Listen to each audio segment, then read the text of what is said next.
Hi guys, welcome back to my channel. ఈరోజు special వచ్చేసి రాగి ముద్ద. ఇది చాలా సింపుల్ అండ్ ఈజీ ప్రాసెస్. ఎవరైనా సరే ఈజీగా ప్రిపేర్ చేసుకునే ఒక రెసిపీ.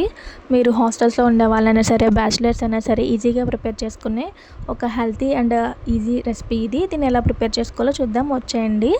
ముందుగా స్టవ్ వెలిగించుకొని బాండి పెట్టుకొని అందులో వాటర్ యాడ్ చేసుకోండి. ఒక గ్లాస్ రాగిపిండికి 1.5 గ్లాస్ వాటర్ పడుతుంది. వాటర్లో ఫస్ట్ 2 స్పూన్స్ రాగిపిండి యాడ్ చేసుకొని లంప్స్ లేకుండా కలుపుతూనే ఉండండి. మీకు ఎక్కడ కూడా లంప్స్ అనేవి ఫామ్ అవ్వకూడదు.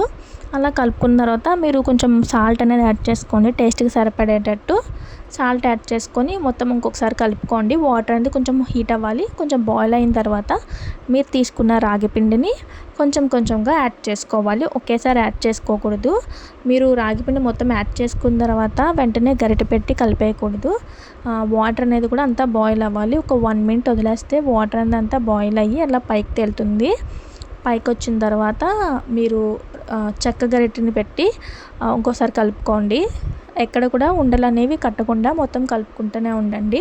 మీరు ఇదే టైంలో కొంచెం గానుగ నూనె అనేది యాడ్ చేసుకోండి. గానుగ నూనె వేసుకొని ఇంకొకసారి కలుపుకోండి. మీరు గానుగ నూనె ప్లేస్లో నెయ్యిని యాడ్ చేసుకోవచ్చు. నెయ్యి ఫ్లేవర్ నచ్చితే మీరు నెయ్యి యాడ్ చేసుకోండి. కానీ గానుగ నూనె యాడ్ చేసుకోవడం వల్ల కొంచెం హెల్త్ బెనిఫిట్స్ ఎక్కువ ఉంటుంది. లేడీస్కి అయితే చాలా హెల్త్ బెనిఫిట్ ఉంటుంది గానుగ నూనె వేసుకోవడం వల్ల. నూనె వేసిన తర్వాత మూత పెట్టి ఒక 2 మినిట్స్ వదిలేసి స్టవ్ ఆఫ్ చేసుకోండి. ఆఫ్ చేసుకొని మీరు వేడిగా ఉన్నప్పుడే ఒక ప్లేట్లో సర్వ్ చేసుకోండి. మీరు చేతులకి వాటర్ అనేది అప్లై చేసుకొని వేడిగా ఉంటుండగానే ఒకసారి మొత్తం సర్వ్ చేసిన తర్వాత ఇంకోసారి కలుపుకొని మీకు నచ్చిన సైజెస్లో రాగి ముద్దను అనేది చుట్టుకోండి. మీరు ఇదే ప్లేస్లో కొంచెం రైస్ యాడ్ చేసుకుంటే అది రాగి సంగటి.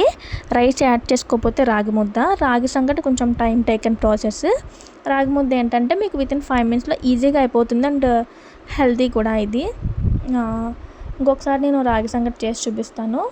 మీకు టేస్ట్ కూడా పెద్ద వేరియేషన్ అయితే ఏమీ ఉండదు రాగి సంగటికి రాగి ముద్దకి. అయితే ఇది వచ్చేసి మా నాన్నమ్మ రెసిపీ. మా నాన్నమ్మ అయితే వీక్లీ ఒక 3-4 టైమ్స్ అయినా తినేవారు బ్రేక్ఫాస్ట్ టైంలో. చికెన్తోనే తినాలని ఏం లేదు. దీనికి మీరు కాంబినేషన్గా మిర్చితో పచ్చడి చేసుకోవచ్చు, రోటి పచ్చడి లాగా. అండ్ పల్లీలతో కూడా పచ్చడి చేసుకొని తినచ్చు. టేస్ట్ అయితే చాలా బాగుంటుంది. ఇది నమలకుండా మింగేయాలి. అలాగే వేడివేడిగా చేసుకొని వేడివేడిగా తినాలి. అలా మింగితేనే దాని టేస్ట్ అనేది మనకి తెలుస్తుంది.